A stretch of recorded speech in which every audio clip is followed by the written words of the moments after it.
everybody. It is 11:46. I'm going to go ahead and call the Sioux Tribe Enterprise Authority meeting to order. We'll start with roll call, please. Tyler LaPlante. Here. Sue St. Ange. Here. Kimberly Gravel. Here. Lana Cosley Smith. Here. Ashley Gravel. Here. Larry Barbeau. Here. Kimberly Lee. Here. Rob McGrory. Here. Aaron Paymont. Here. Michael McCurchie. Here. Bridget Sorensen. Here. Cole Goodrow. Here. Austin Lowe's. Here. All right, guys, we have a quorum. On today's agenda, we have two items. We have minutes from 6/16 of 26, and we have the following resolution. Odenang, Riverside, and Cap X, establishment of FY26 budget and budget mods. With that, I'd like to entertain a motion to accept the agenda. Motion. Motion by Tyler, support by Larry. Any discussion on the proposed agenda? Hearing none, we shall vote. Those in favor signify by saying aye. Aye. Those opposed? Those abstaining? Motion carries and the agenda is adopted, which brings us to our first item, which are minutes from 6/16 of 26. I'd like to entertain a motion to accept them. Motion. Motion by Larry. Support by Kim. Any discussion on the minutes? Hearing none, those in support signify by saying aye. Aye. Those opposed? Those abstaining? Motion carries, and that brings us to the only resolution that we have on for this afternoon. It's titled Odenang, Riverside, and Cap X, establishment of FY26 budget and budget mods. Be it resolved that the Business Board of the Sioux Tribe Enterprise Authority hereby approves the establishment of FY 2026 budget for Odenang Homes to transfer in $507,567.58 from federal ARPA funds and transfer out $1,284,795.98 to Riverside Trailer Park. Be it further resolved that the Business Board of the Sioux Tribe Enterprise Authority hereby approves the FY 2026 budget modifications to Riverside Trailer Park for the transfer in of funds from Odenang Homes of $1,284,795.98. Be it finally resolved that the Business Board of the Sioux Tribe Enterprise Authority hereby approves the FY 2026 budget modification to the capital expenditure budget for an increase of $591,073, with $507,568 coming from federal ARPA funds and $83,506 coming from Demwadding cash balance. Thank you, Ashley. Is there a motion? Motion by Larry, support by Rob. Dan, in as much detail as possible, could you let our membership know what this resolution is all about? Yeah, this resolution is requesting approval or creation of a budget for 2026 to finish the infrastructure at the Riverside Trailer Park. This was approved in prior years. The remaining budget will be paid by a mix of the ARPA funding originally approved and then $83,506 coming from Demwadding development due to a change in some of the infrastructure locations, which does have value to Demwadding and the trailer park. So again, this was slated in a prior year. This budget's reestablishing a budget on an approved project with the location change of the infrastructure. So it's a positive improvement for the Riverside Trailer Park, and there will be more to come in the near future. Okay, thank you. Any questions, comments from the board on this? Okay, then we will vote with roll call. Aaron. Yes. Bridget. Yes. Kimberly Lee. Yes. Sue. Yes. Larry. Yes. Tyler. Yes. Cole. Yes. Michael. Yes. Kimberly Gravel. Yes. Ashley. Yes. Rob. Yes. Lana. Yes. Okay, motion carries. Thank you, everybody. So that concludes all the items that we have on this afternoon's EDC Authority meeting. So without objection, EDC meeting adjourned. And I'm not seeing any objections, so we shall adjourn this meeting. We're back into the workshop. We don't have any items scheduled before lunch, so at this time we'll recess to give staff their lunch break. We'll reconvene at 1:15 sharp, guys. Thank you. Thank you for your time, everyone.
Anything in? Oh, there it is. Why did it?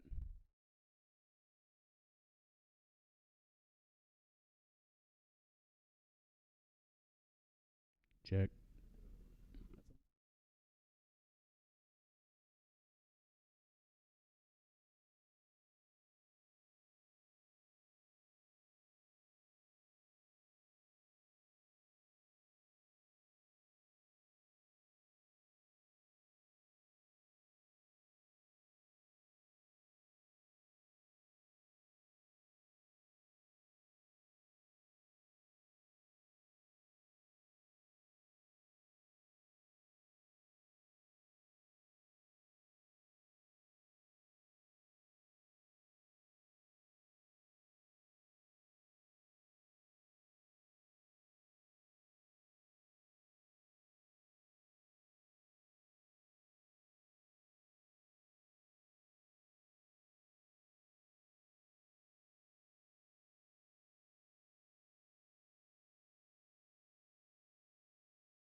Guys,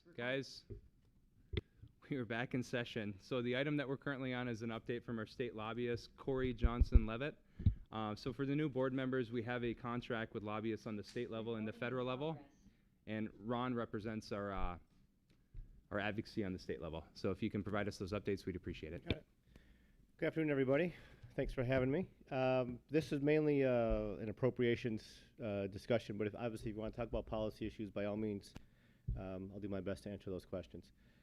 In essence, a couple weeks ago, the state legislature did pass out their budget a little bit late from their July 1st deadline. It came out to about $75 billion, which is appears to be a little light than last year. However, there are components within federal spending that will allow more spending from the state. So in essence, one could argue that the state budget itself is maybe around the $81–83 billion range. So a little bit same as last year, but a number of things did get cut. Few things were added. Hey, Ron, if you don't mind pausing Sure. just for a second. You're obviously aware that we just had an election. I forgot to introduce our new board Oh. members. So we have Sue St. Ange from Unit 3 right there. We have Cole Goodrow from Unit 4, and then we have Ashley Gravel from Unit 1. So my Nice to meet you. apologies, guys. Congratulations. Nice to meet you guys. And please, Mike has my number. If any questions, call anytime. Budget doesn't take effect till October 1st of this year for the fiscal year. So when I'm going to talk about the funds that were appropriated for tribes and for our tribes specifically, it does not kick in till October 1st. So that whenever if you're going to ask me, when do we get the money? After October 1st. Having said that, this was a very slim budget for a number of reasons. One is the COVID dollars now are officially all gone.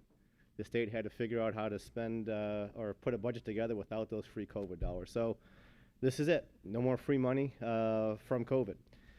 That being said, there was a handful of legislatively directed spending. If you've heard the term LDS, those were the programs that Chairman has testified on. Those are kind of what some people call pork, some people call projects, depending where you are on the, if you're getting the money, if you're not getting the money. We were very fortunate. We were able to pull one off. We did receive $1.5 million for the Sioux Tribe Housing Authority for the permanent supportive housing. This was the lead sponsor on this for us was Senator John DeMoose. Should not be a surprise. He's one of our biggest supporters from top to bottom. Kind of how the LDSs worked. Somebody had to put their name on them to be the sponsor. It couldn't be one of those where you just come in and speak and make your pitch. You actually had to have a legislator who was going to advocate for you fully. And we did get that with Senator DeMoose. So again, I know we're all good with Senator DeMoose. I would continue giving him praise and thanks. This was a case of the squeaky wheel gets the grease. The chairman did come up and testify and had a couple meetings. Those were big efforts for us to get this. Doesn't sound like a lot, but to get $1.5 million out of this budget was pretty heavy lifting. And then a So- couple years ago, we also got an appropriation as well, right? 2 years ago, we had our first funding for it. We'd missed out last year for a number of political reasons, but again, achieving appropriations dollars, Aaron knows this very well, Lana knows this very well, you have to keep pushing and pushing and pushing for it. And the tribe is even farther back on some of these asks, but I count this as a massive victory. So let's remember to thank those that have helped us. Yep. That would be Senator DeMoose. Yep. So in total, in the last 3 years, we've gotten approximately $3 million of free funds from the state for this purpose. For this specific program, Yep, correct. Yep. To Correct. help our homeless tribal members, so couldn't be more appreciative. And it helps going forward for next year if we can kind of, once again, as working with Mike all these years, the more creative we can be with these programs to make the sales pitch on them, the easier it is for us. And again, as long as we have those like Senator DeMoose and a few others, we can probably get pretty lucky going forward. Next year's budget's going to be tighter, so I don't want to stand here and say that we're automatically going to get it again or get anything again. But next year it looks like fiscally it'll probably be a little bit less. I mean, they don't have numbers yet, but it'll be just as hard next year. But I have no doubt that with Austin's lead and help and Mike's help, we can be successful again. Couple of other items that, not directly to us, but for tribes. There was $1 million for the Michigan Coalition to End Domestic Violence, Uniting Three Fires. Those funds were more for victims of domestic violence, sexual violence, and human trafficking. Those fall within a larger coalition of the sexual violence programs within the state. Another $29.9 million went to crime victim rights sustaining grants. That's to supplement the loss, and this is going to be a little confusing, supplement the loss of, for the Federal Victims of Crime Act that was cut a couple years ago by the feds. These will now be distributed through an allocation formula through a crime victim justice grant. Again, after October 1st, I'll probably be able to give a little bit more details on how we can try to acquire some of those funds. Also, there was a $2 million from the Lawful Internet Gaming Act. This was a new one for me, and the Lawful Sports Betting Act. Again, these were funds that would only go to federally recognized tribal governments, and again, it's more for the purpose of general purpose tribal government services. Again, I'll need some time to figure out how to, if we can get those funds and if we can apply for those funds. I don't know, Aaron. I don't know who was the lead on that one. Sure. Yep. Someone did. I wanted to point out that's the $2 million that Intertribal Council is going to gather the tribes together to determine how that should be split up. That was the one you were okay. saying it should be formula funded, but because it's based on the motor fuel tax issue, and what we would be losing, and some tribes don't have an agreement. So should they be receiving any funds?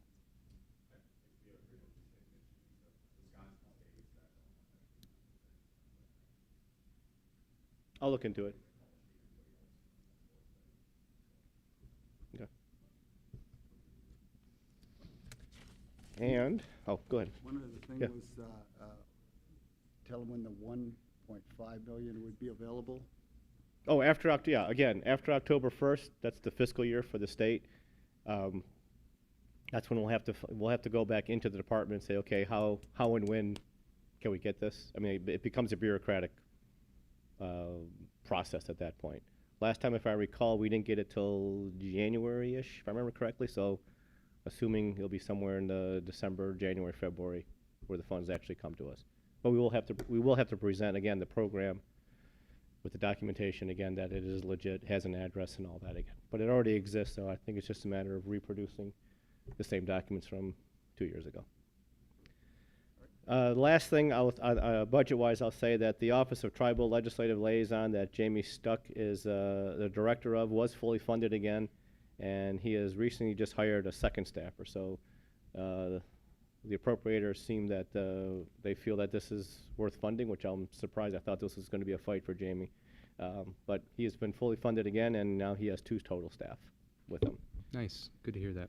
Austin, I know you've asked me numerous times about the 9 bills that did not get moved from the legislature to the governor's office. I know we all know now they all were vetoed. So that would include the bill to provide the pension to MDOC corrections officers. That was something that we kept a close eye on because so many tribal families work for the prisons up north. Actually, Austin did testify on this, and we had numerous meetings on it. I don't know yet specifically if someone's going to reintroduce that, but I have been told there are sponsors for each of the 9 bills. And given the list that I was given who was going to do it, I got to believe someone's going to end up reintroducing that again. I don't know if they'll be around long enough to do an override, Aaron. And So it'll take too long. post-election, who knows what's going to happen? It could be a whole mess, or it could be nothing. Yeah, I mean, it's my belief that Speaker Tate didn't bring him to the governor to sign because she wasn't going to. Now they're just using the 18 months as an excuse. Like, hey, if we pass this, we would have to backdate all these programs and whatnot, and it would just be logistically confusing, if not impossible. I mean, it says something when the Democrat sponsors of those bills are criticizing her just as much as anyone else is Yes. right now. Yeah, there has been, someone sent me a video. One of the reps who sponsored one of the bills literally was crying She was so upset, which I wouldn't have put out there myself, but she did. But these all were very emotional for numerous Democrats. And Austin, you had asked me, why didn't it happen?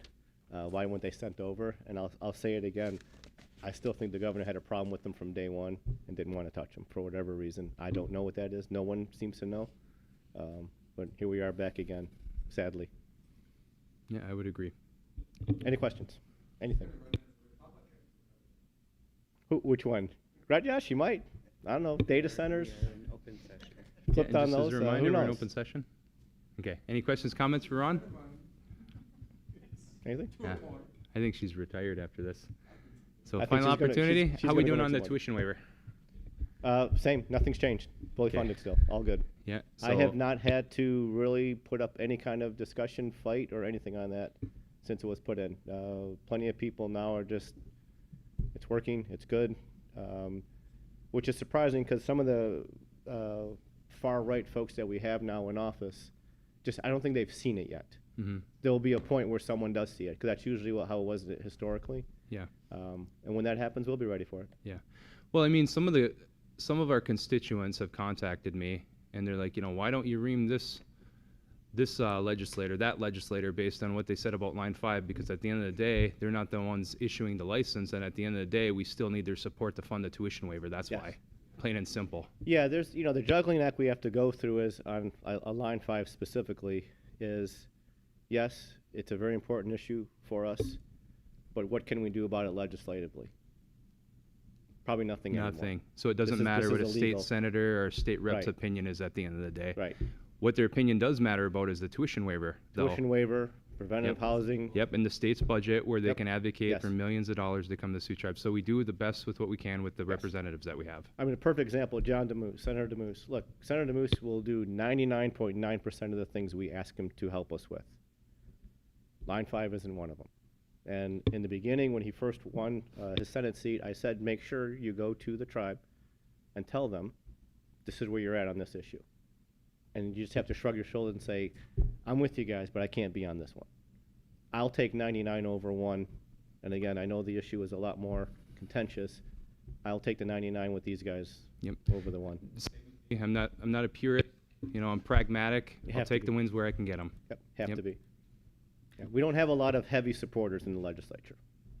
But the few we have, we need to keep them as strong and as active as possible. Aaron. Yeah, so also, because there's a big backlash right now in social media among mostly younger people and progressive Democrats. But I think the reason the governor went the route she did is because there is a big chunk of her base in labor Oh, that I- support it. I was just walking So- Mike through this, yes. And yes. they figured out how to outmaneuver. Yep. Because the promise of this big construction project and the other part, the AI part, I don't really understand though, because that labor shouldn't be supporting that at all. But Well, it's jobs for them. I'm sorry, Aaron. That's jobs. They get to build them. Yeah, yeah. Those are so, temporary as well. Yeah, we got outmaneuvered. Yeah. Okay. Anyone else? Great, Ron. As always, thank you for your help. Thank you for all the Pleasure. advocacy that you provide to us on the state level. We appreciate everything that you do. My pleasure. Everyone's always welcome. So just please call me, come visit anytime. Okay. But Thank you very for your much. advocacy. All right, Appreciate it. thank you. All right. So the next item is closed. It's an update from our legal department. So we'll go closed at this time.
It will be to, a tribal member, Brandon, sorry, my paperwork, Brandon Leponzi, the son of Teresa Germain.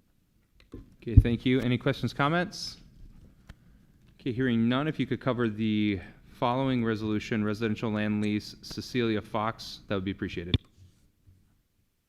I sure can.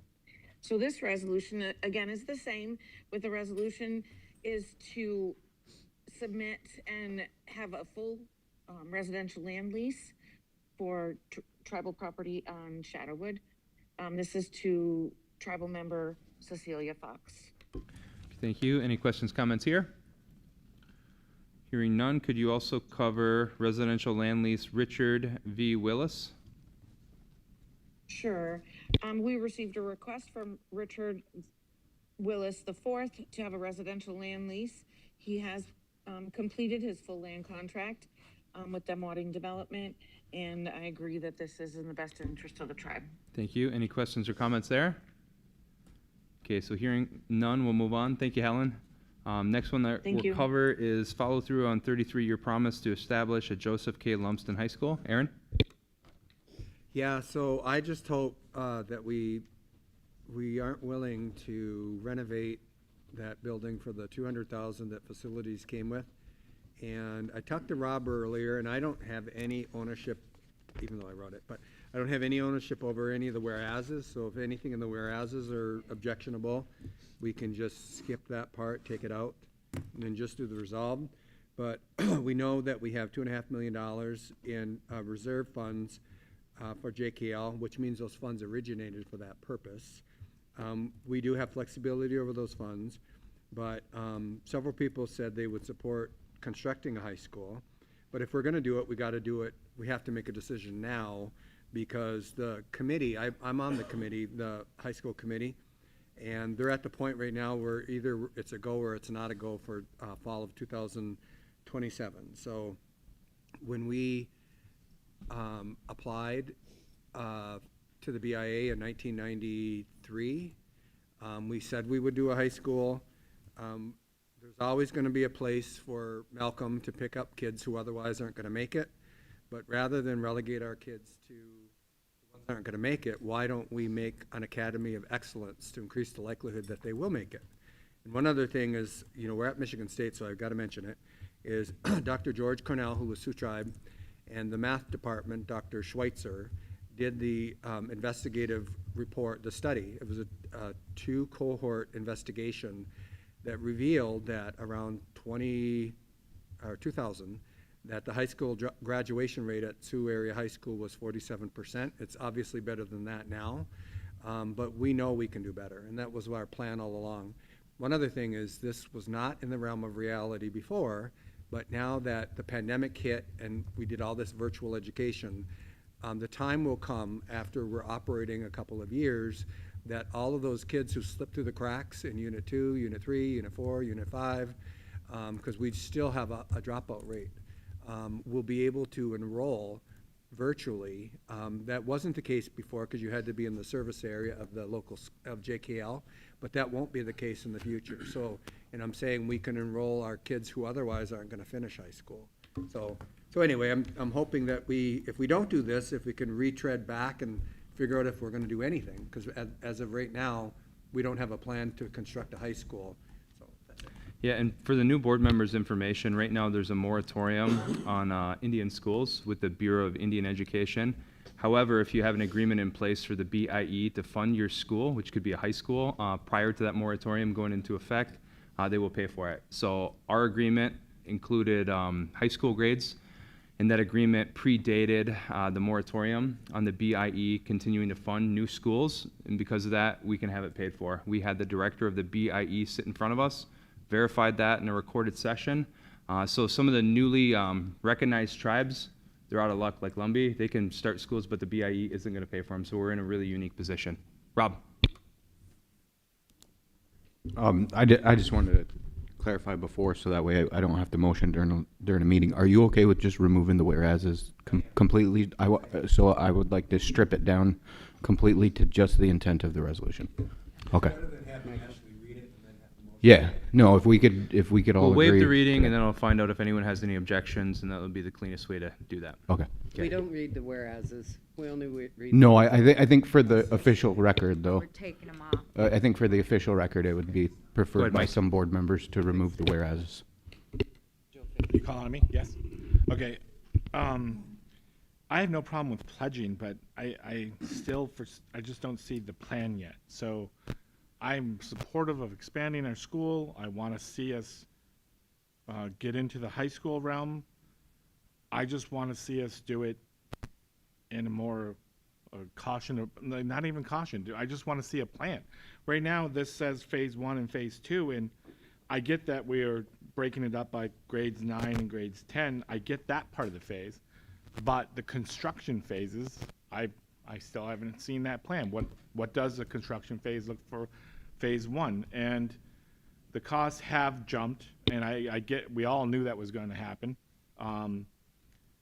But to approve something without even knowing what phase 2 is going to cost or something like that, I can't support just pledging it. I guess if we were to look at how we were going to expand our campus, and I get that we're on a time crunch too, and I don't want to disrupt that, but at the same token, if we're not ready to move forward with a good, solid, this is the plan, we're going to expand, is the 11th, I mean, the 10th, 11th, 12th going to be at the enrollment buildings? Like, are we going to add to them? I just don't see how those buildings are going to withstand the time. I just don't. I understand that we got to keep the upkeep on them or tear them down. I mean, it's one of the considerations that we really need to consider is that those buildings were bad. And I get that we put a lot of money into them, but at some point, how much are we going to keep on putting into those buildings? And they're just, I mean, the one's just on a slab. Old enrollment buildings on a slab. So I just don't see the long-term use of that. I would like us to reconsider expanding the campus closer to the school. Their admin building's not in a bad spot. And I don't know if there's something we could do to accommodate how much admin space is needed for that school and maybe put them somewhere else and expand at that admin property. I honestly think that's a good way to go. I don't mind the pledge of money towards that and expand there. The spot we got now, I just think it's going to be too costly for us in the long run, and I just don't foresee it sustaining. So, If it's a point of information isn't explaining, it's asking a question. So, but however, People always Well, you're mix it asking- up, so go ahead. what you're asking is not what I put in here. I abandoned the whole idea of the enrollment entirely. What I'm saying is we appropriate up to, so it could be less than that, so that the planning can start. Yeah. And I do think the ideal location would be kitty corner, across the street, on the land we already own that's Yeah. already in trust. I And agree with It could be that. a lot less, and Yeah. the only reason I said phase 1 and phase 2, because it allows us to not build this big giant high school that we can't fill. Have them just do the administration in 1 or 2 classrooms in phase 1. Yeah. And then we have proof of enrollment. but and without then- that backup on here, we're assuming what phase 1 But this and would be phase assigned 2. to somebody that then do the planning and bring it Yeah, back to us. but the only problem is that we've already said phase 1 equaled this, it equaled enrollment, so, No, like, that's not been approved anywhere. no, I know, but that's what got brought to us last time, and they called it phase Yeah, 1. but that's not what I'm intending. And I guess, how do we differentiate that on here? Because I don't want to just sit here and say, well, we approved phase 1, now we're gonna sit there and put all this money into the enrollment in the old cop shop building. So, Well, we can amend that. if there's a way to, I'm agreeable, if Or there's a assign way somebody to, do that part. or sign someone to do that I'm good part with and that. get cost and do it the right way, I'm totally supportive of it. I just, what we were trying to get accomplished, I don't think we can do it at that camp, at that spot. So right now I have Lana, Kimley, Aaron. I'll talk to you guys what the plan is. So not everyone always attends the JKL fiduciary meetings, and we have some new board members, and I'll talk about what the plan was. Lana, Kimley, Aaron. Yeah. So, yeah, I don't even know. I'm so glad to hear that, all the whereas can be taken out and we can just skip all of that. Not go backwards like that and move forward on a school because there is some, it is needed. and there's some potential to expand out for virtual, even though we've been hearing that for a long time. I think there is going to be pen to paper sooner or later, and we are going to have virtual, so all of the units can have that service that is much needed because the dropout rates are the same everywhere in our tribe, even down here. So with that being said, when we got our ARPA dollars, we built fitness centers. I mean, they're going almost $4 million for 10,000 square feet right now. So $1.5 million is a drop in the bucket, really. So my question was going to be, who's it assigned to right now to start the first phase? Sounds like nobody. We don't have any plan in place. No. If you No, guys let me talk, I can. Okay, I'll wait then. All right, so is it okay if I explain it? All right, so the initial plan is that they're going to renovate the old enrollment building to have grades 9 in fall of 2027. It'll be basically a one-room schoolhouse, so it's not a good fit for everyone. However, there are some parents that have verbalized that they are agreeable to send their kid to a school of that setting. So there is a plan. There's differences of opinion of how much those buildings cost to renovate. It's important to note that within the last year, we've had staff there. So I mean, like, they're not completely falling apart. They're not in good shape, but they're not falling apart either. And if they are, shame on us for forcing staff to work in that setting.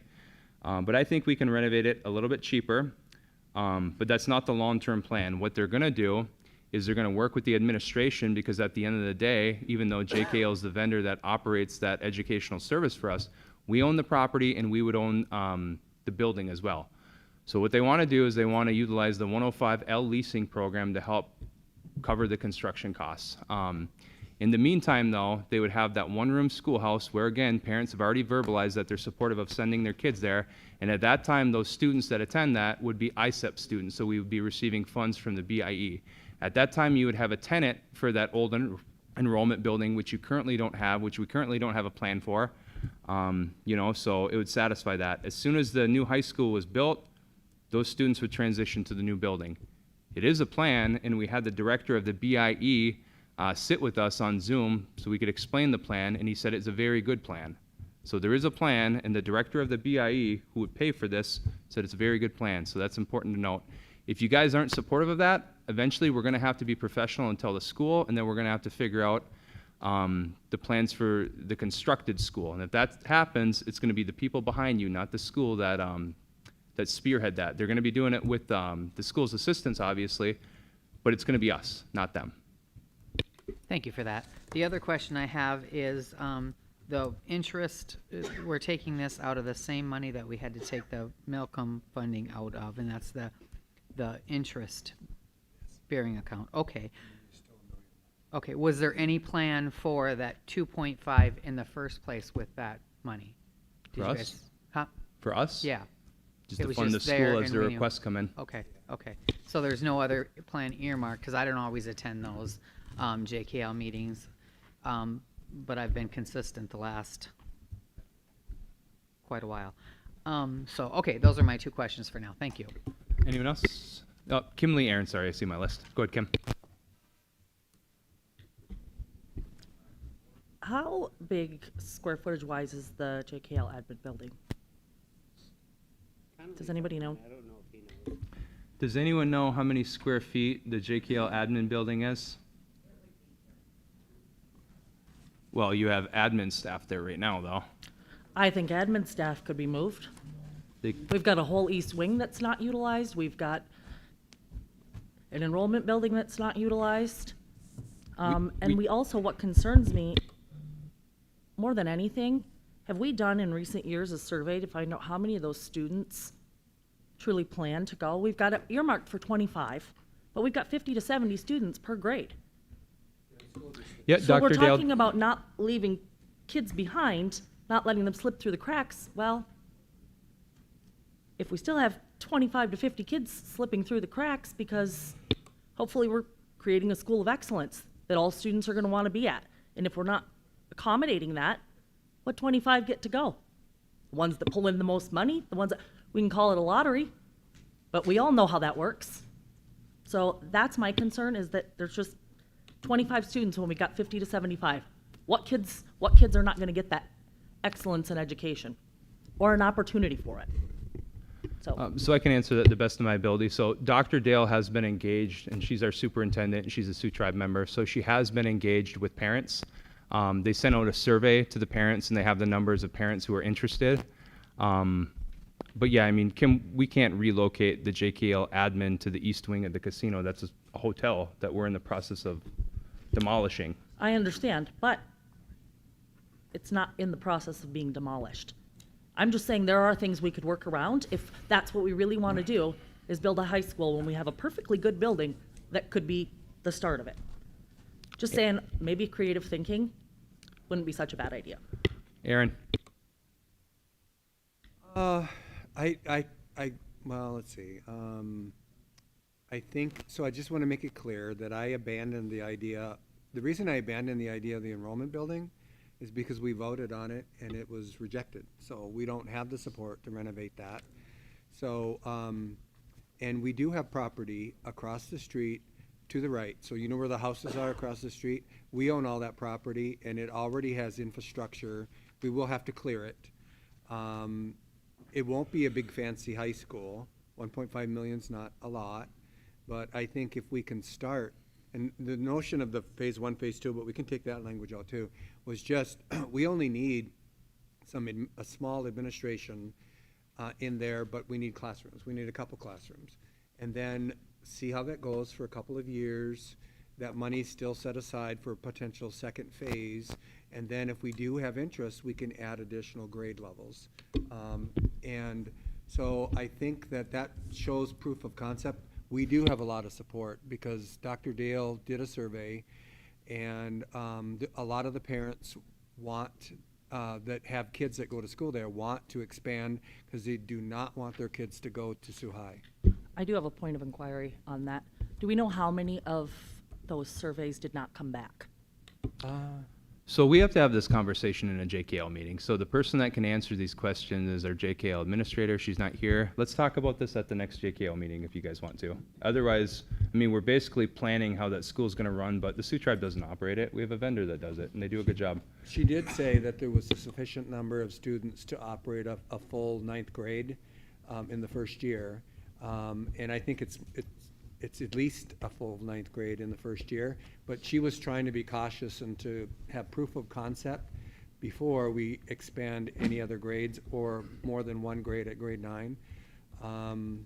My niece went to high school last year and she's struggling. She went from JKL to high school. It's too big for her. It's too, and they're mean over there. And it's not the school system, it's the other students. And the other thing is that Carolyn was originally not supportive of virtual education. We have it from both the charter entity and from the BIE that we can transcend that now. It used to be a limitation that you couldn't consider students in like Escanaba or Marquette as part of the population for that district, but because they did virtual and everybody was doing that, we can now do that under our charter funds and our BIE funds. So again, all of those kids who there's no option for them, because a lot of the other units, the school districts don't have an alternative education. So those kids are just out of luck. They don't get to graduate from high school. So, yeah, that's it. So the whole idea with like enrollment was so you could have students in there in fall of 27. It's not going to be all students, but it'll be some students, the students that really need it. And eventually, like I said, they would transition to the new high school when that's built. But we all know that's going to take years and years and years and years and years, right? But you have students that want to transition to a high school that's owned by the Sioux Tribe. Kim? Could we, for the JKL meeting, get what it costs to build that administration building? 'Cause I think that would be the perfect size for a 9th grade. I mean, facilities, do they manage it? It was, what, 6-7 years ago it was built? Holly, you could dig up that information from them. If Yeah. you could send them an To email, bring we'd it. appreciate it. Okay. And then if not, why couldn't we do a modular? It's A big possible. modular. Yeah, it's possible. Something like that, because then it wouldn't be 1.2 to get us started. Yep. So bring that to the next meeting too. And Ashley, when you talk, you're gonna have to pull your microphone closer. All right. All right, guys, so we don't have enough time to finish agenda review. We spent a lot of time on this, which is totally okay. But at this time, we're going to recess for like 4 or 5 minutes for the communications team to switch over.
right, everyone, it is 4:02, so I'm going to go ahead and call to order this meeting, and so happy to be here in Lansing. It's good to see all you guys. We'll start with roll call, please.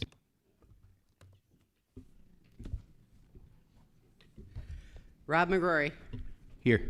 Kimberly Lee. Here. Aaron Paymont. Here. Ashley Gravel. Here. Cole Goodrow. Here. Kimberly Gravel. Here. Michael McCurchy. Here. Sue St. Ange. Lana Here. Cosley Smith. Here. Tyler LaPlante. Here. Larry Barview. Here. Bridget Sorensen. Here. Austin Lowe's. Here. All right, everybody, we have a quorum. On tonight's agenda, we have the following items. We have invocation, we have membership participation, we have minutes from 7/6 of 26 and 7/7 of 26, and we have the following resolutions. They are titled ACFS CCDF 2805 FY26 budget modification, NRD Nuns Creek Fisheries FY26 budget modification, NRD Aquaculture Pond Improvement FY26 budget, Language and Culture Glytech FY26 budget, Telecommunications Cap X FY26 budget mod, Audit Committee appointments, Tax Commission appointments, Health PHEP 2026 acceptance, Residential Land Lease Modification Germain, Residential Land Lease Fox, Residential Land Lease Willis, authorizing litigation to protect tribal interests, authorizing cooperative litigation agreement, unleashing tribal energy development grant, 33-year promise to establish JKL High School, authorizing Health Division eligibility change, negotiate and accept donation, loan Susan Island. Under new business, we have committee appointments / resignations, and we have board concerns. With that, I'd like to entertain a motion to accept the agenda. Motion by Larry, support by Tyler. Any discussion on the proposed agenda? I would like to motion to add to the agenda an item to reaffirm our stance on line 5 with the amended language that was emailed to us by our general counsel. All right, so there is a request to waive the rules to add the following item. So it would be a motion under new business. It'll be an agenda item, so it'll be a resolution under resolutions. Resolution, okay. Who was the second? It's reaffirming domestic and international advocacy in Okay. support of decommissioning All right, Enbridge so are Line there 5. any objections to adding that to tonight's agenda? Hearing no objection, that will be added, and that will be the last resolution that we cover. Okay, so we have a motion to accept the agenda with a second. Any more discussion? Hearing none, those in support signify by saying aye. Aye. Aye. Those opposed, those abstaining, motion carries and the agenda is adopted, which brings us to our first item, which is invocation. I passed Director Paymont some tobacco to provide that, so at this time, if we could stand, it'd be much appreciated. Ani, Buju, Biwaka Jigandishnakas, Makwa Magizi and Dodum, Bawating and Donjaba, Anishinabe, Ojibwe, Odawa, Otawatami and Dao. Miigwich Wabanang, Miigwich Jamanang, Miigwich Ngabinang, Miigwich Kwednang, Miigwich Nokamasayak, Miigwich Misho Ayak, Miigwich Aki, Miigwich Nabish, Miigwich Ndodashabo, Miigwich Gawin Demindaminda, Miigwich Ogichita, Miigwich Ogimak. So I just gave thanks, just my morning Anishinaabe Moen prayer, which is to each of the directions, to Mother Earth, to water, water is life, and to our first sustenance, which is mother's milk. So no matter what your relationship is with your mother, she brought you into this world. And then I called upon our ancestors to be with us, and I gave a blessing for our elected leaders who are entrusted to make decisions on your behalf, and also our frontline warriors who consistently fight for us to protect our rights. And that's it. I'm so happy that you're all here. Miigwech. All right, thank you so much, Aaron. The next item on our agenda is membership participation. So U.S. Sioux Tribe citizens have the right to address your board of directors, and we reserve the meeting time for you guys to do so. There's a handful of rules associated with addressing us. No singling out individual board members, no attacks.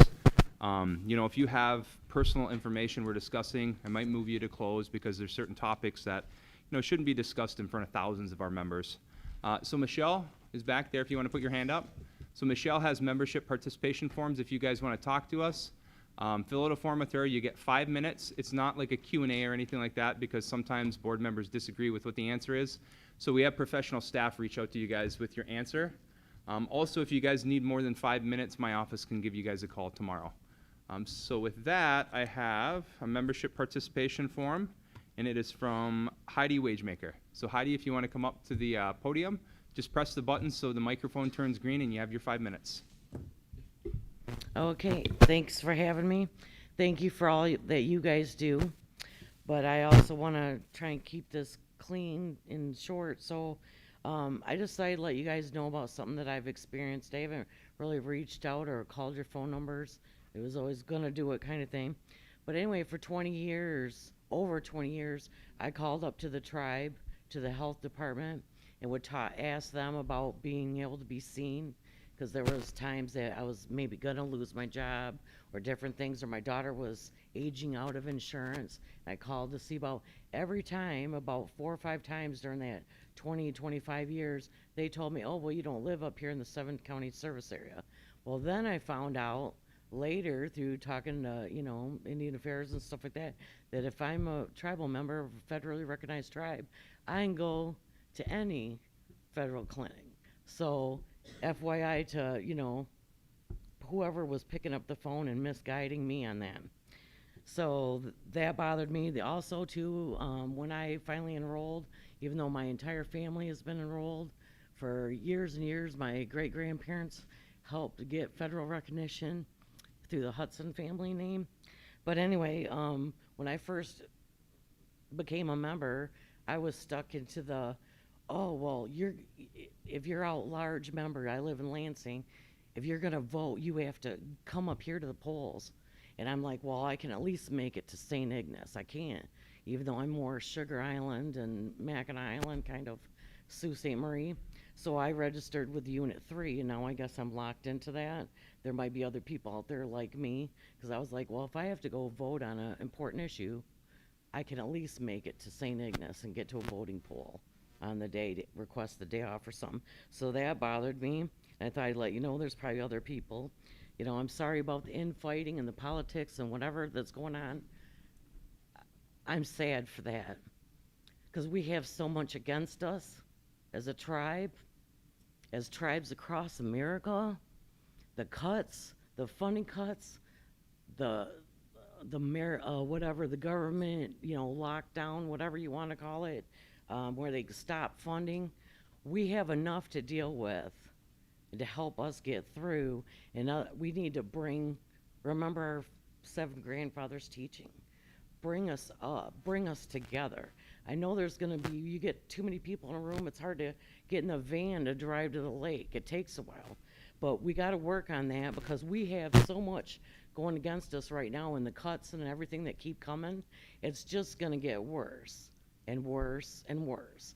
They're, chopping off parts of monuments so that they can allow drilling for oil. That's become more important now than the Endangered Species or Clean Water Act. They're stomping all over it.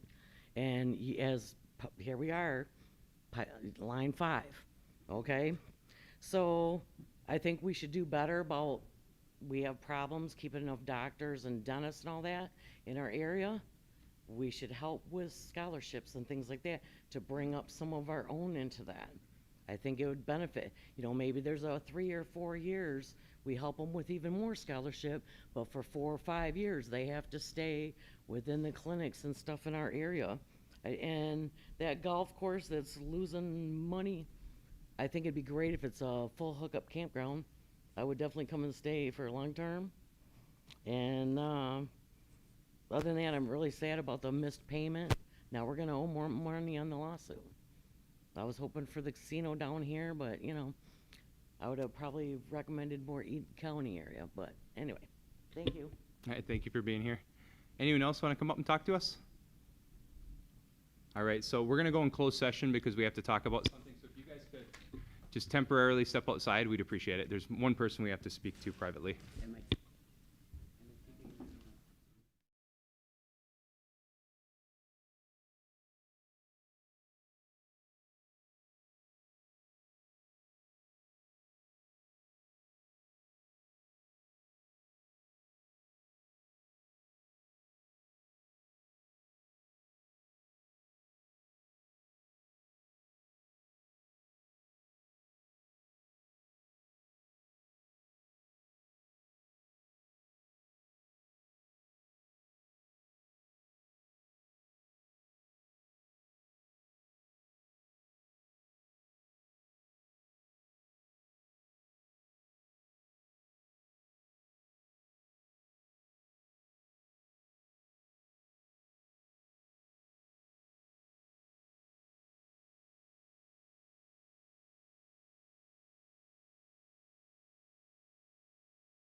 We are back in open session. We've concluded membership participation, and the next item that we're covering is minutes. So I'd like to entertain a motion to accept the minutes from 7/6 of 26, which was our special meeting. Motion. Motion by Larry, support by Kim. Any discussion on these minutes? Hearing none, those in support signify by saying aye. Those opposed, those abstaining, motion carries. That brings us to our next set of minutes, which are from 7/7 of 26. I'd like to entertain a motion to accept those. Motion. Motion by Larry, support by Rob. Any discussion on those minutes? Hearing none, those in support signify by saying aye. Those opposed, those abstaining, motion carries. That brings us to resolutions, and the first one is titled ACFS CCDF 2805 FY26 Budget Modification. Be it resolved that the Board of Directors of the Sault Ste. Marie Tribe of Chippewa Indians hereby approves the FY 2026 budget modification to CCDF for increase in federal HHS revenue of $31,236.29. This budget modification will change the personnel sheet. No effect on tribal support. Motion. Motion by Larry, support by Rob. Megan, if you were online, if you could explain this resolution for our members, we would appreciate that. Sure. Good afternoon.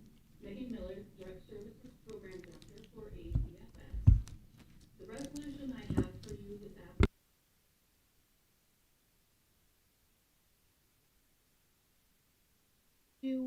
We provide subsidies to eligible tribal households to make the cost of quality childcare affordable. The other arm of the program works with childcare providers to increase and provide the high-quality childcare that we expect from the program, so it's a win-win from both sides. From our FY25 grant award of $2,394,088, it contains sufficient unallocated administrative funding to support the establishment of one full-time CCDF eligibility specialist position. We believe this position is necessary to strengthen the administration of our CCDF program by providing timely and accurate processing of child care eligibility determinations, verification of provider invoices, processing vendor payments, and ongoing grant reconciliation and grant monitoring activities. This modification would again increase our FY26 budget of federal HHS revenue in the amount of $31,236.29. It will change our personnel sheet and has no effect on tribal support. All right, thank you, Megan. Any questions, comments on this resolution from the board? Hearing none, we'll vote. Those in support signify by saying aye. Aye. Those opposed, those abstaining, motion carries. Thank you. Thanks, Megan. Thank you. Thank you. Next resolution is NRD Nuns Creek Fisheries FY26 budget modification. Be it resolved that the Board of Directors of the Sault Ste. Marie Tribe of Chippewa Indians hereby approves the FY 2026 budget modification to Nuns Creek Fisheries, CC number 2870, for an increase in other revenues of $5,000. This budget modification will change the personnel sheet and reallocate expenses. Nun Creek utilizes BIA and other revenues with no effect on tribal support. Motion. Thanks, Ashley. Motion by Larry, support by Rob. Jack, if you could cover this for our members, we would appreciate it. Hey, this is Danny. I'm the director for the Natural Resources Division. Jack is not on the call today, but this is one of our fisheries cost centers. We're looking to do a fairly simple mod and just increase salary actually over time by $5,000. As mentioned earlier, most of the funding for this cost center comes from BIA funding. However, the Sioux Area Convention and Visitors Bureau offered to pay us to work the upcoming 2 national walleye tournaments and overall reduce walleye mortality as a result of these fishing tournaments that bring a lot of business to the Sioux and St. Mary's area. All right, Happy awesome. to answer any questions. Awesome, I appreciate that. Let's see here. Where am I at? Any discussion on this? Any questions, comments? Okay, hearing none, those in support signify by saying aye. Aye. Those opposed, those abstaining, motion carries. Thank you. The next resolution is NRD Aquaculture Pond Improvement FY26 budget.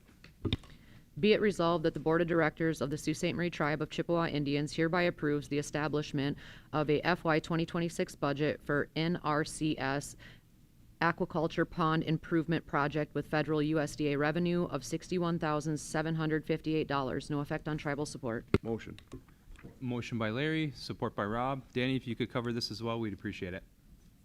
Sure. Yep, with this one, we're looking to create a budget to allow for a contract to establish actually to create a new drainage system and catch kettle out at the Odenong Pond.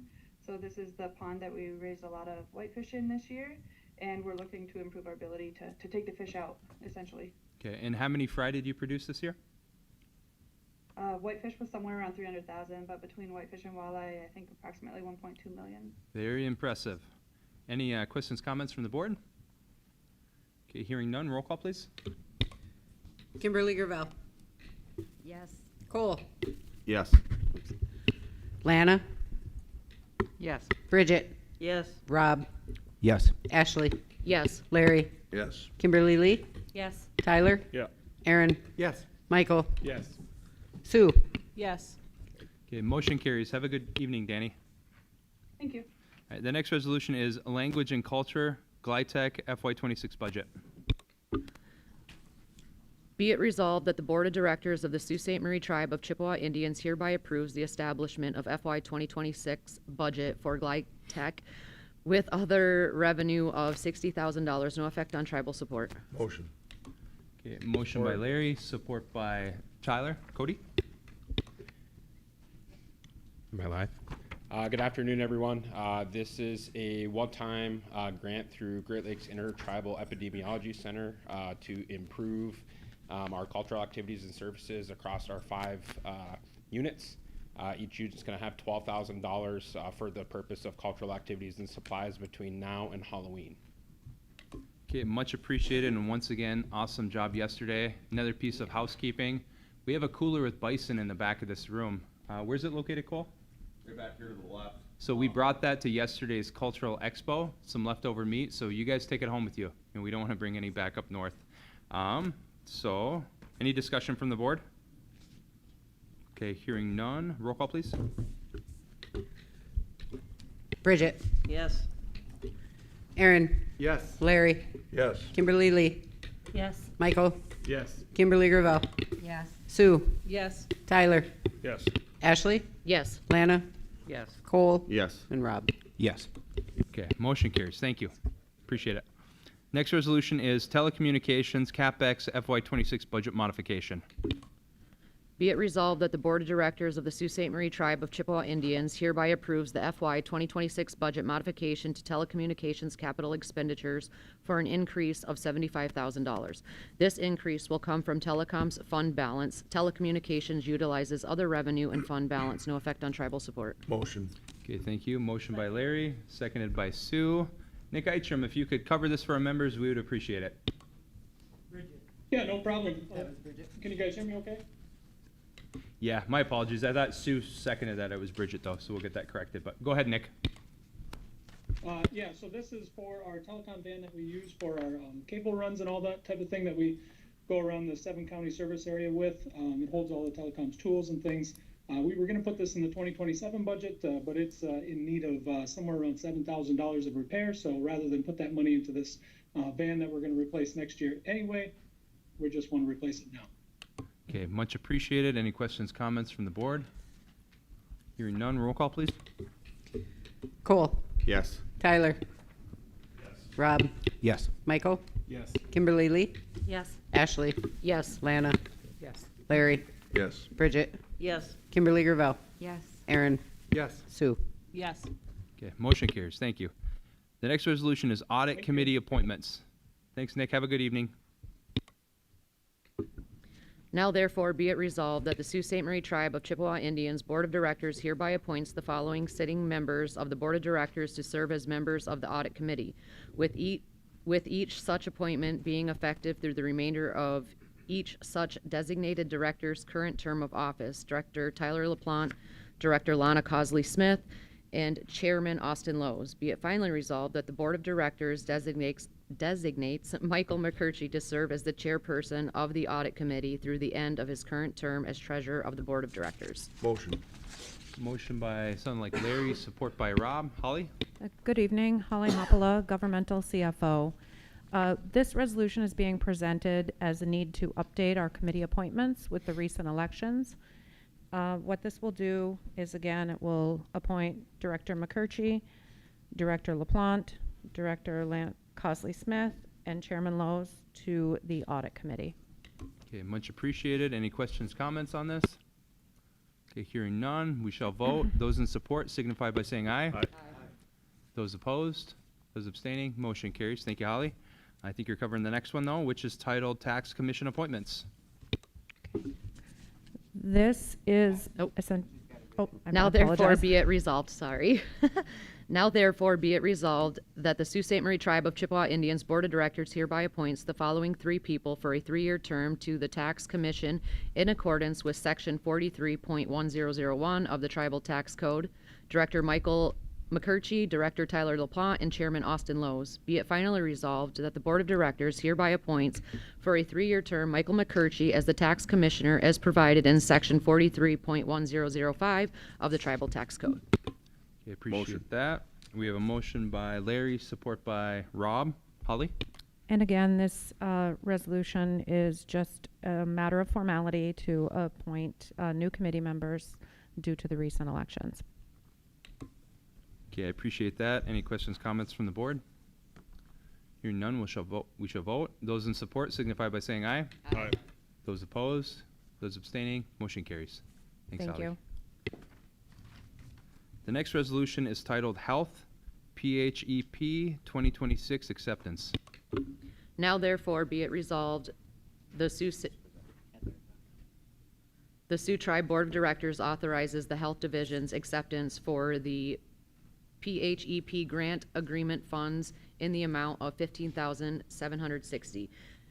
Be it finally resolved that the Board of Directors hereby authorizes and approves the Health Division CEO or their designee to execute any and all documents as may be necessary and appropriate to carry out the terms, conditions, and intent of this resolution. Okay, much appreciated. We have a motion by Larry, support by Rob. Heather Kerfoot, could you cover this first, please? Yep, absolutely. This is part 2 of our Public Health Emergency Preparedness Grant through the state of Michigan. This is from July to September. It covers the wages of our Emergency Preparedness Coordinator. Some of the activities we have include updating and implementing our division-wide emergency preparedness plans and ensuring our health division staff are equipped with proper PPE and have training opportunities on safety and emergency preparedness. Thank you so much. Any questions, comments from the board? Okay, hearing none, we'll vote. Those in support signify by saying aye. Aye. Those opposed? Those abstaining? Motion carries. Thank you, Heather. Thank you. The next resolution is titled Residential Land Lease Modification Germain. Now therefore be it resolved, the Board of Directors of the Sault Ste. Marie Tribe of Chippewa Indians hereby authorizes its tribal chairman and treasurer to execute the lease modification to the land located at Kenchelo, Michigan to Teresa Germain and Brandon Laponzi. The land being described as Township of Kinross, County of Chippewa, State of Michigan, part of Section 29 in S of half section, 0.22 acres more or less, part of Section 29 in S half section.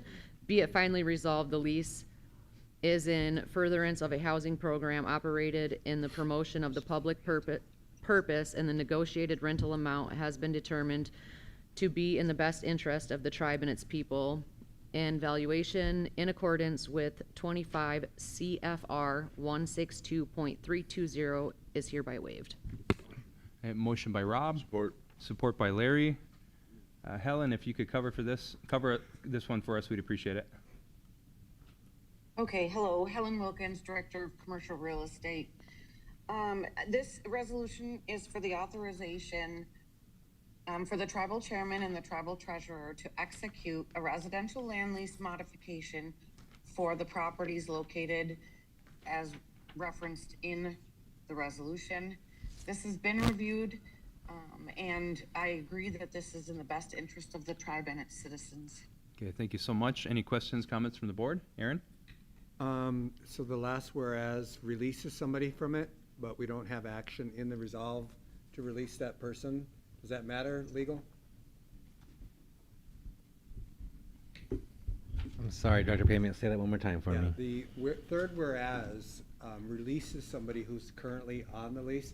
Leases are legal documents, and the resolve doesn't remove that person. Should we add that to the resolve? I would, just so the resolution is clear, yeah. I'll make a motion that under the first resolve, we add the language, release Jackie Germain. I will support. How about this? Without objection. Does anyone object? It'd be easier for Lana to document it. So hearing no objection, we will amend the resolution to reflect that. Does anyone else have any questions, comments, anything at all? Okay, hearing none, we'll vote. Those in support signify by saying aye. Aye. Aye. Those opposed? Those abstaining? The motion carries. The next resolution is residential land lease Fox. Now therefore be it resolved. Now therefore be it resolved that the Board of Directors of the Sault Ste. Marie Tribe of Chippewa Indians hereby authorizes the tribal chairman and the treasurer to execute a residential land lease for the land located at Kinchlow, Michigan to Cecilia Fox, the land being described as Township of Kinross, County of Chippewa, State of Michigan, Section 29, T45, North R1W, 0.21 acres more or less, Lot 715 Cedar Grove Estates 3. Be it further resolved that the tribal staff is directed to prepare the appropriate residential land lease documents for BIA recording. Be it finally resolved, the residential land lease is in furtherance of a housing program operated in the promotion of the public purpose, and the negotiated rental amount has been determined to be in the best interest of the tribe and its people. The valuation in accordance with 25 CFR 162.320 is hereby waived. Thanks, Ashley. Motion by Rob. Support. By That was a mouthful. Larry. Helen, if you could cover this one as well, we'd appreciate it. Sure, thank you. Demo Auditing Development has received a request by Cecilia Fox to have a residential land lease at the location below. I, as the Director of Commercial Real Estate, agree that this is in the best interest of the tribe and the tribal members. Thank you, Helen. Any discussion from the board? Hearing none, those in support signify by saying aye. Aye. Aye. Those opposed? Those abstaining? Motion carries. I believe we're on your last one, Helen, and that one is titled Residential Land Lease Willis. Now therefore be it resolved that the Board of Directors of the Sault Ste. Marie Tribe of Chippewa Indians hereby authorizes the tribal chairman and the treasurer to execute a residential land lease for the land located at Kinchlow, Michigan to Richard V. Willis IV, the land being described as Township of Kinross, County of Chippewa, State of Michigan, Section 29 T45 NR1W, 0.313 acres more or less, lots 612 and 613 Cedar Grove Estates.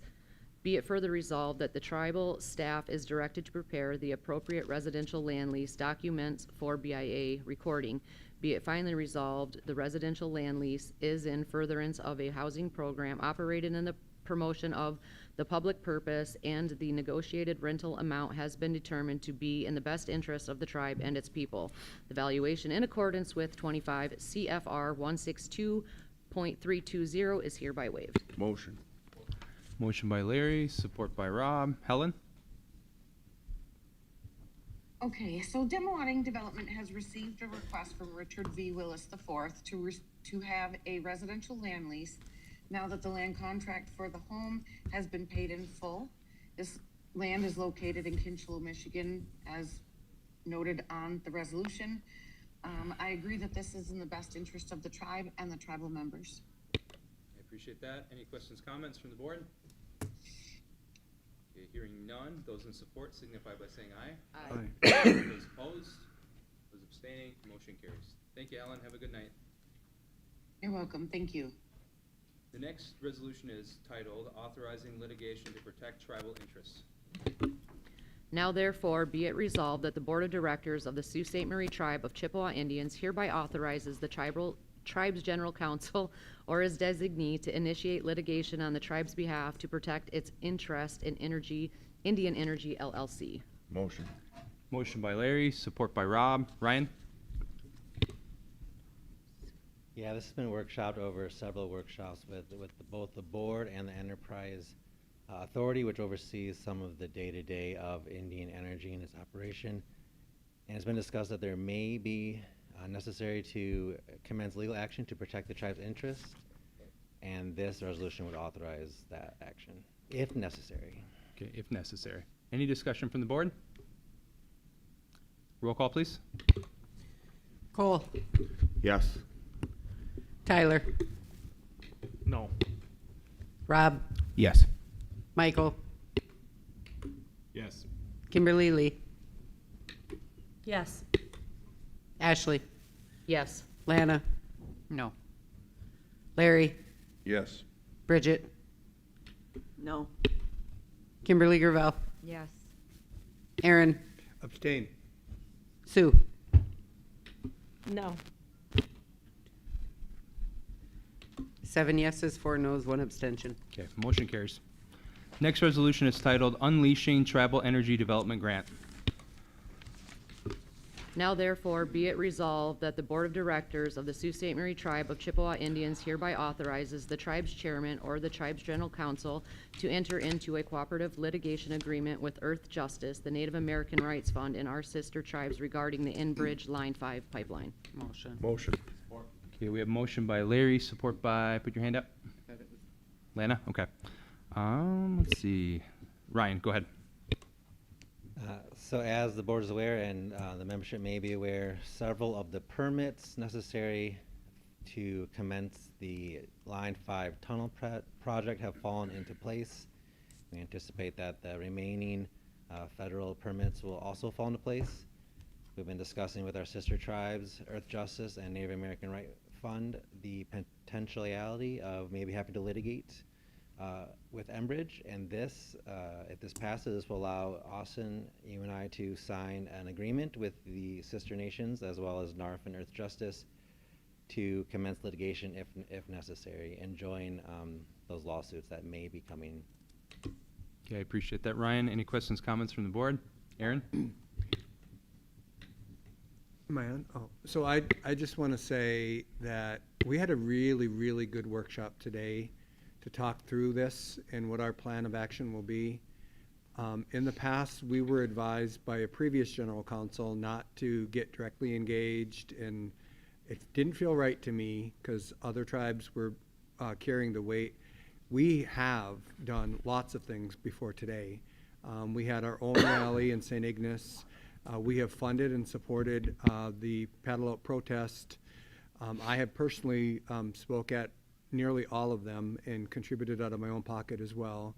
But we had a really, really good session today. And I just want to single out Sue St. Ange. She's been working on this for many, many years.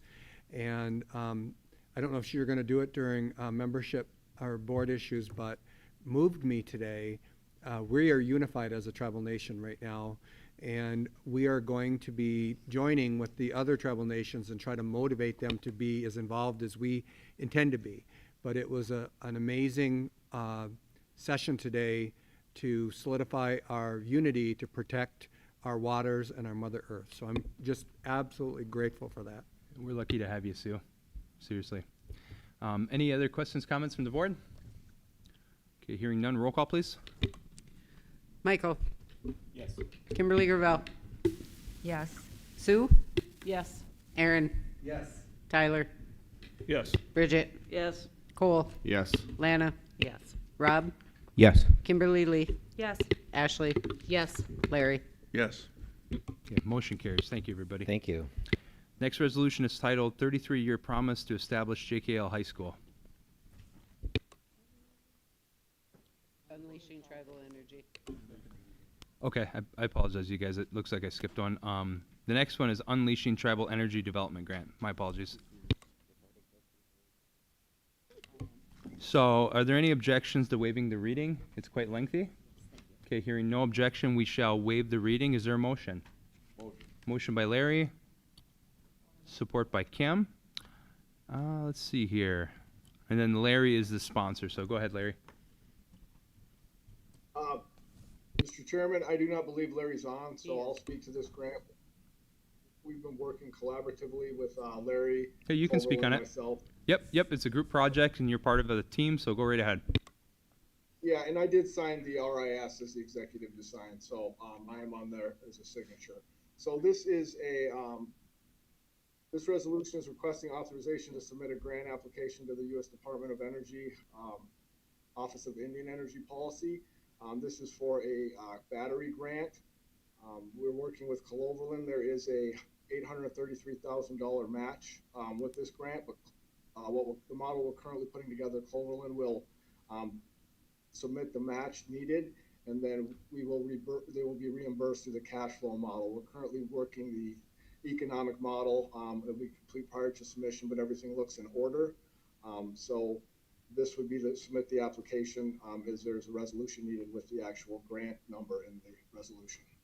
Okay, I appreciate it, Danny. Any questions, comments from the board? Lana? So is that, I'm kind of confused, I read through it, but is it in kind of 833 or actual cash? One part. Go ahead. Oh, sorry. No, they will be putting cash up for that, what they can count as in kind, but the way we're working it now is they will put the cash up if needed, if the grant is. This is just to submit the application, it is received. That's why we're working through the preliminary economics, the business model, and cash flow produced from this asset as we're approaching these as strategic economic assets, along with grid stabilization. Okay. Anyone else? Okay, hearing none. Roll call, please. Sue, Yes. Lana, Yes. Ashley, Yes. Cole, Yes. Aaron, Yes. Michael, Yes. Rob, Yes. Kimberly Gravel, Yes. Larry, Yes. Bridget, Yes. Tyler, Yes. Kimberly Lee. Yes. Motion carries. Thank you, everybody. Next resolution is titled 33-Year Promise to Establish JKL High School. Now therefore be it resolved that the Sioux Tribe Board of Directors hereby appropriates up to $1.5 million from the JKL fiduciary fund balance to fund the construction of a JKL high school, and be it further resolved that a phased construction approach shall accommodate a phase 1 to open a 9th grade high school beginning fall of 2027, with phase 2 expanding to accommodate thereafter, adding space for grades 10, 11, and 12. Okay. Is there a motion? Motion by Aaron. Is there support? Support by Kim. Aaron? My heart is full because we workshopped this one too, and I think we're there. And so I would like to make a motion to amend to state that we would target the existing campus for the location for the high school, and also that we would assign our facilities and planning staff to come back with a detailed plan, cost, and options for the board of directors.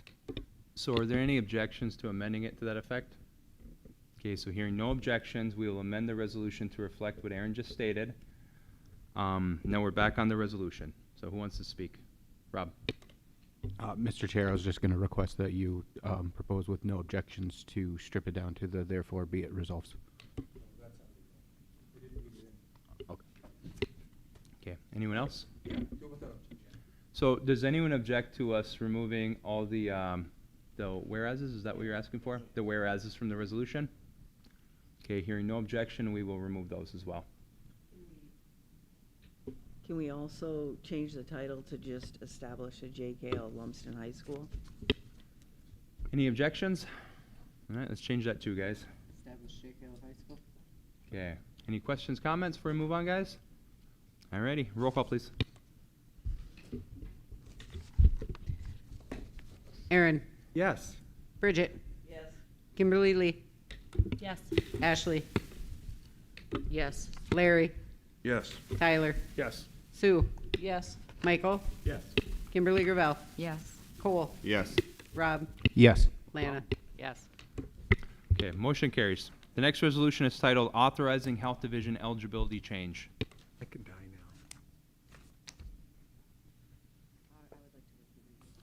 Okay, are there any objections to waiving this reading? It's quite lengthy. Hearing no objections, we shall waive the reading. Is there a motion? Motion by Rob. Is there support? Support by Tyler. And Tyler's the sponsor, so if you'd like to speak first.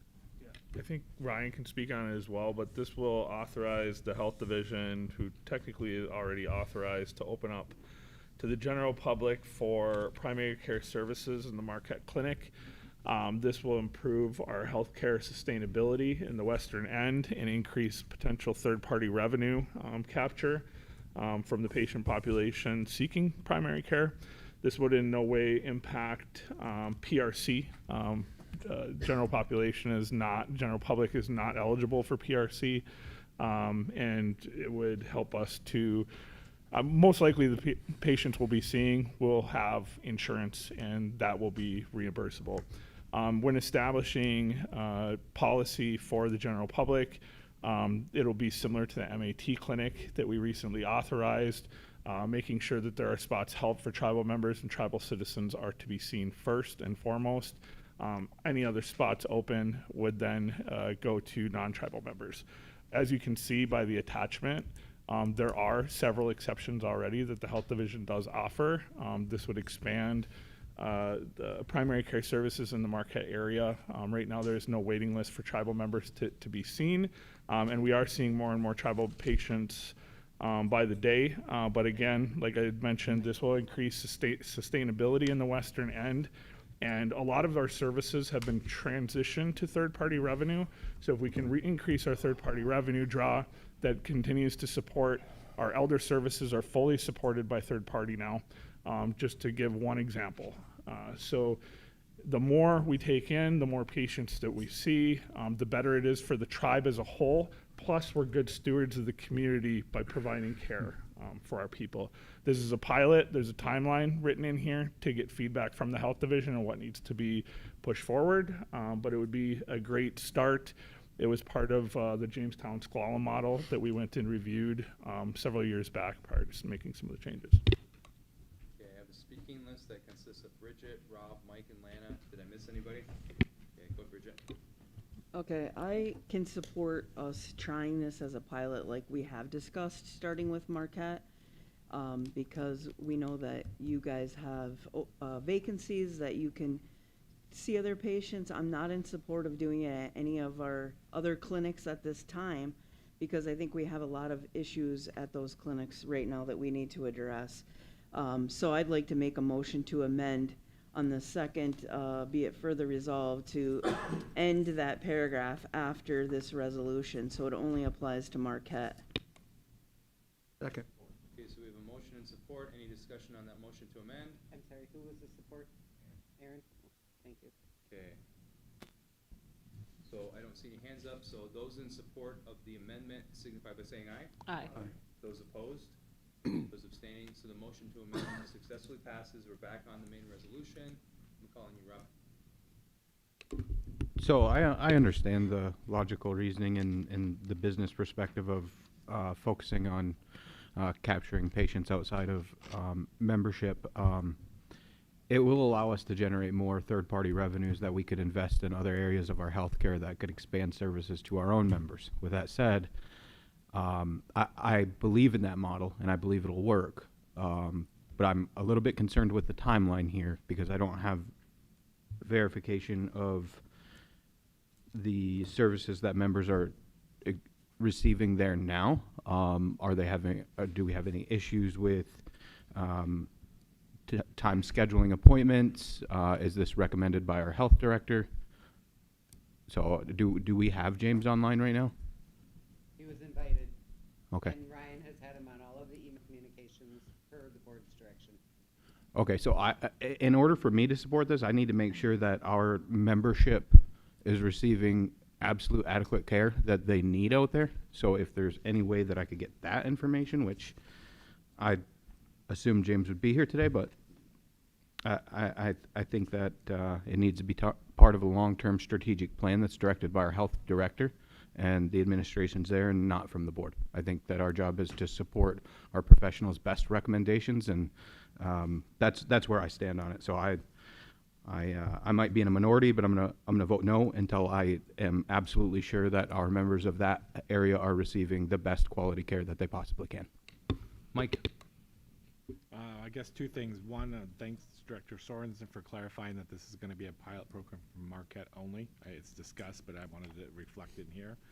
And Director McGrory brings up a good point, is that after the 90 days, I too would like to see the impact on like the wait times to see a physician if it is a affecting that, then we can pull the plug on this too. I mean, that's one of the things about this is that it's a pilot program, and if it doesn't work, then we can pull the plug on it. So I will support it for now, but if it affects our health of our members, then I will support taking it out too, so. Lana, Yep. then Aaron? Yeah, and I think this was confusing to a lot of members, how this was gonna be handled. All along, we have talked about, Marquette being a pilot project, and, again and again, we've said that in different kind of executive meetings, and the plan was always that.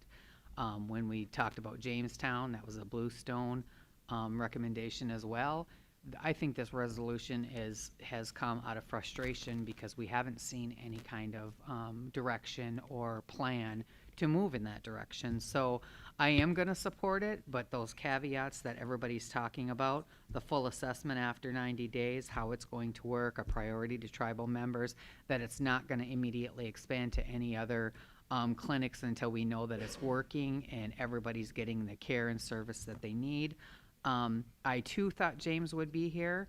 I would only assume that there is no concerns from him because he's not here. So as the CEO of health, something this monumental as seeing other patients, non-tribal, but I do recall him saying that was the plan, but I believe it's memorialized in a resolution out of frustration because there's nothing moving forward. And that can be a revenue source up there. With us being responsible, that tribal members are a priority, the assessment's coming back, and we're not moving further into other clinics until we see that and discuss it further if it's working or not.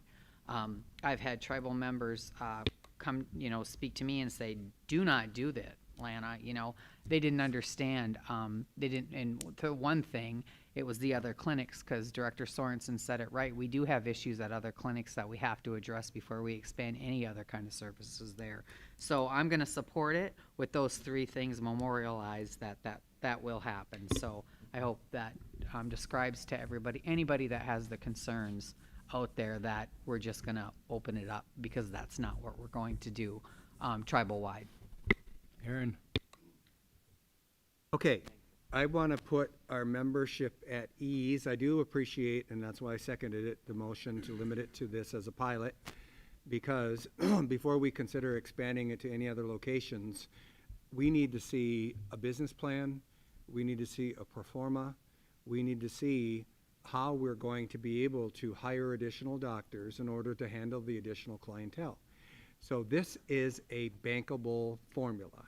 When I was not in office, the board visited Jamestown S'Klallam, and nobody talked to me about it ahead of time, just so y'all know, but the chairman of that tribe is one of the most progressive, successful chairmen in the nation, and he's getting ready to retire, but their tribal nation is like only one, probably quarter of our size, not even that big, and they have been able to leverage, using the Affordable Care Act, Medicaid expansion, Medicaid, and the VA to develop a model that shows that you can afford to hire additional doctors, so then you're not having a problem with a bottleneck, and tribal members have preference at their clinic. The tribal members never go without. They build a huge service delivery system based on the revenue that we're going to get. So I'm not confident anymore that we have the internal capacity to run those numbers and project that. So I won't support expansion beyond Marquette until we get that and have somebody bring us a business plan. But once we do have that, we are going to be able to expand. We've entered an MOU with the VA about 8 years ago. We haven't taken even one step forward in showing how we can do that. And why is it important? Because our tribal members are the highest percentage of people that have served in the military. They get the VA benefits, they have portability, which means they're going somewhere else, because we don't have a doctor structured towards the VA and services for our tribal members. But we will be able to see other people, not just tribal members. We will be able to turn a profit, and that third-party revenue will allow us to expand healthcare well beyond our existing IHS budget. One other final thing, and I tell the elders assist in Unit 1, we always get people that complain about the Bluestone study, but since we went with Bluestone, and again, I wasn't here, so I can't take credit for it, but since we went with Bluestone, we are now generating more third-party revenue than we get in our annual funding agreement through Indian Health Services. If we had not done that, we would still not have as much money as we have. That money allows us to expand healthcare and expand a more comprehensive wellness approach to our people. So I support this, and before we come back for any other proposals, we need to see some pro formas and some budgets to show how we can cover the cost so that members don't have to get in line. They believe they're going to have to get in line right now because we've not communicated anything like that to them. Cool. Just a quick question. So if this does work, I'm assuming they'll have to be using our pharmacies as well to get their medication if they see our doctors. We just got to make sure we're aligned with all of our pharmacies, accepting co-pays, taking care of that, making sure we're doing our homework there. I do support this. I trust that Tyler did his homework. He's really involved with his people. He knows what the capacity is up there. I know in Unit 4 right now, listen to everyone else, we're kind of in the same boat right now with getting members seen in a timely fashion. We're working on that, but we'll support it for Marquette. So. Okay, so I don't have any more hands up, so I'll speak. So I am supportive of this, but I am going to keep an eye on it. So we spent millions of dollars between CARES and ARPA. I can't remember exactly what the funding source was in this building to increase the health and wellness for tribal members. So right now we have X amount of exam rooms, but it being a new clinic, we haven't been able to drum up enough customers that are tribal members to fill those providers' schedules. So if we open it up to non-tribal members, that's doing it like a business, and I want to know how much money it's making. I want to compare that against the operating costs and see if we make a profit, and then I'm going to divide that profit by how much we made and figure out what the return on investment is. Because at the end of the day, this is an experiment, and we have limited tribal resources, and it's okay if our health divisions don't make money if we're focusing on tribal members, but if we're focused on non-tribal members, they better make money. Otherwise, we'll go back to the way it was. And I think there's only a handful of exam rooms. My hope is that tribal members will eventually fill the providers' schedules because, again, at the end of the day, this is for tribal members, right? But if we can make money until their calendars are completely full, it will definitely help the tribe out. So with that, roll call, please. Rob, No. Kimberly Lee, Yes. Aaron, Yes. Ashley, No. Kimberly Gravel, Yes. Cole, Yes. Michael, Yes. Sue, Yes. Lana, Yes. Tyler, Yes. Larry, Yes. Bridget. Yes. Okay, motion carries. Second to last resolution on our agenda is titled Negotiate and Accept Donation Loan Susan Island. Now therefore be it resolved that the Board of Directors of the tribe authorizes the tribal chairman or his designee to negotiate and accept the donation on behalf of the tribe. Be it further resolved, upon successful negotiation, the Board of Directors authorizes the tribal chairman or his designee to sign any and all documentation to complete the property donation. Thank you. All right, so we have motion by Larry and support by Tyler. So I was the sponsor of this resolution, so I can speak on it. You guys always hear how many members the Sioux tribe has, like over 50,000, which makes us one of the biggest tribes in the country. But when you compare that with the amount of land that we have, we're one of the most land-poor tribes in the country as well.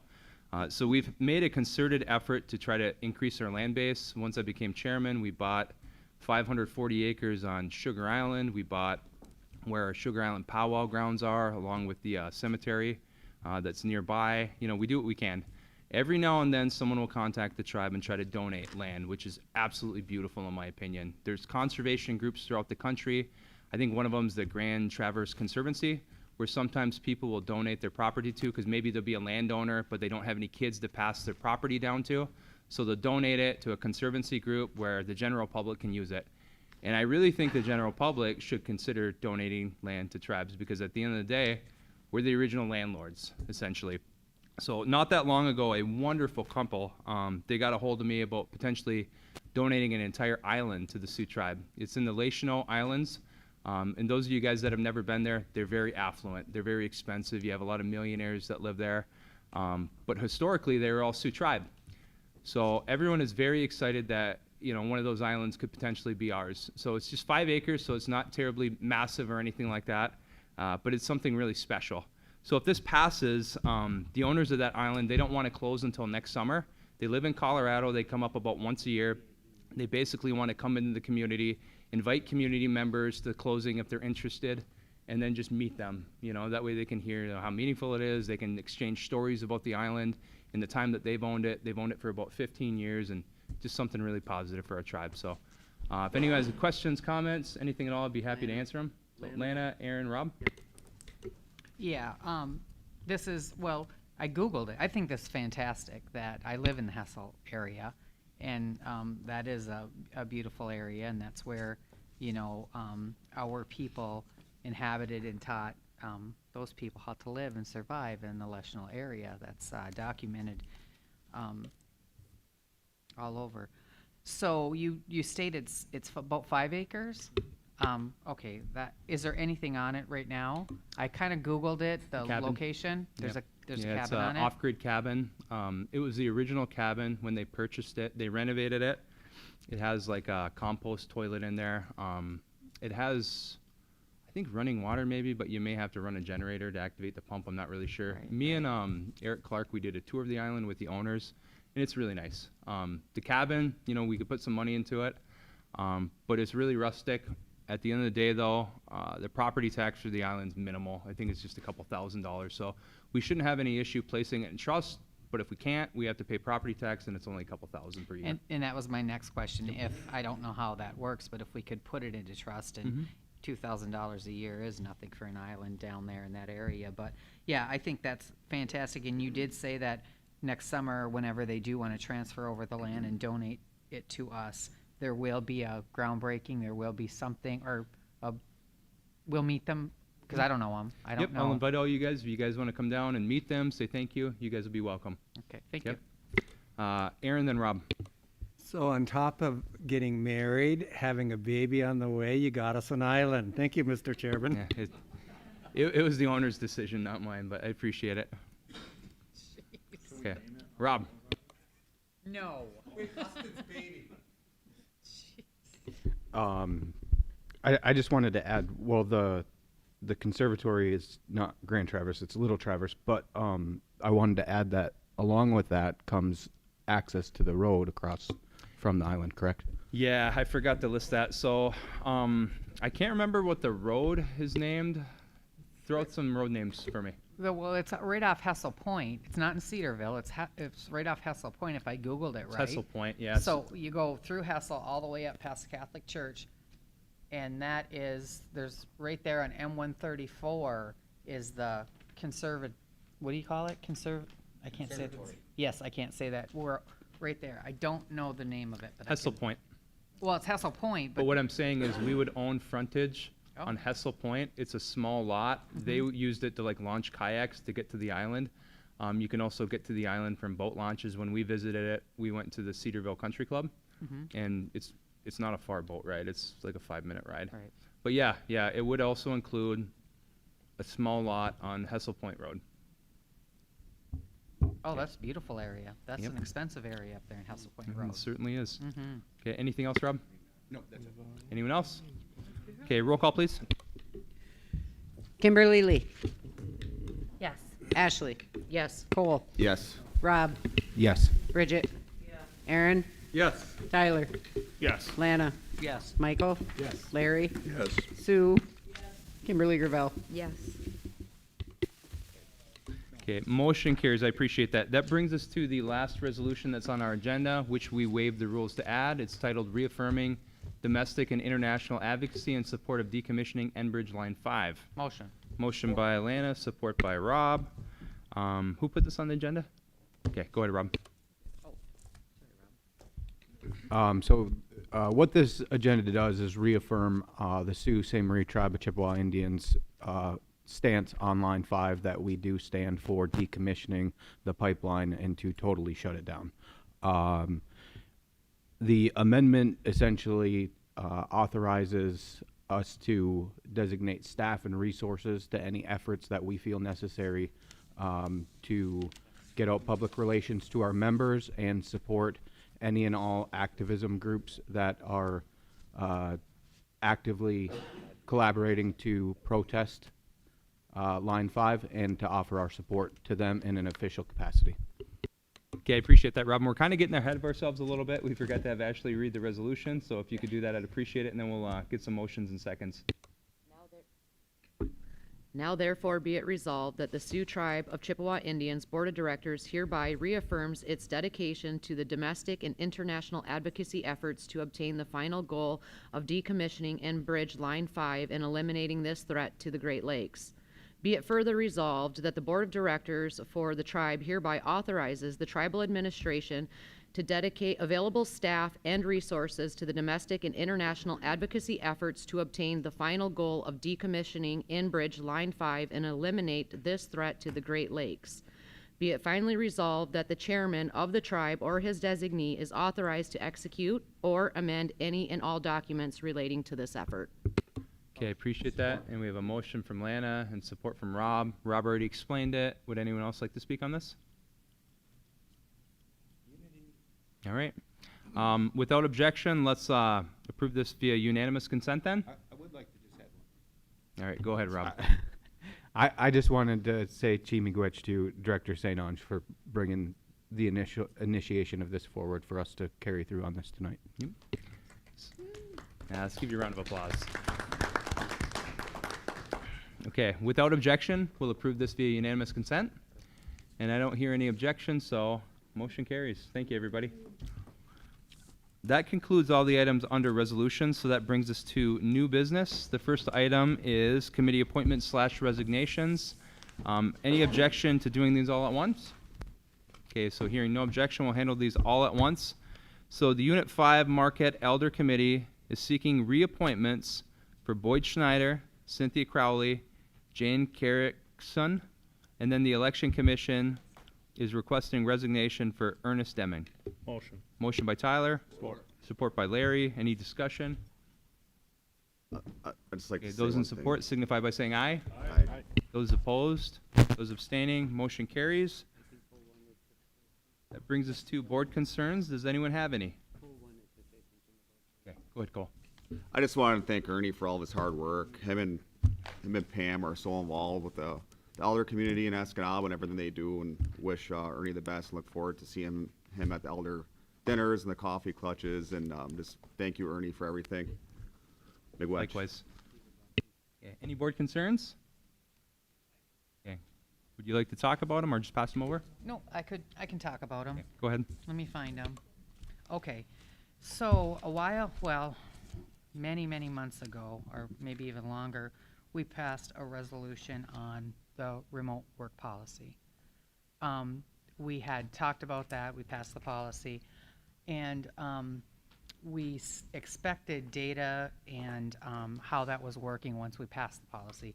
Tyler, you brought that forward. We had lengthy discussions about it, and I don't think we've ever talked about it again. And we've asked for some data on that, on if it's working, if it's not working. I've heard both sides of the coin. I've heard that it's working amazingly, then I've heard it's not working too well. Some staff are without resources in their homes. They don't have access to cell phones. They don't have access to computers. They don't have access to supervisors. There's no direction.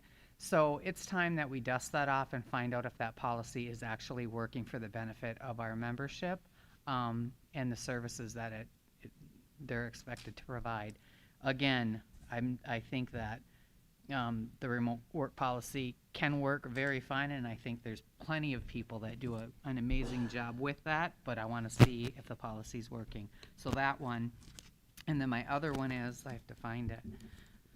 I think it is what I asked last time, a list of all the boards, the committees.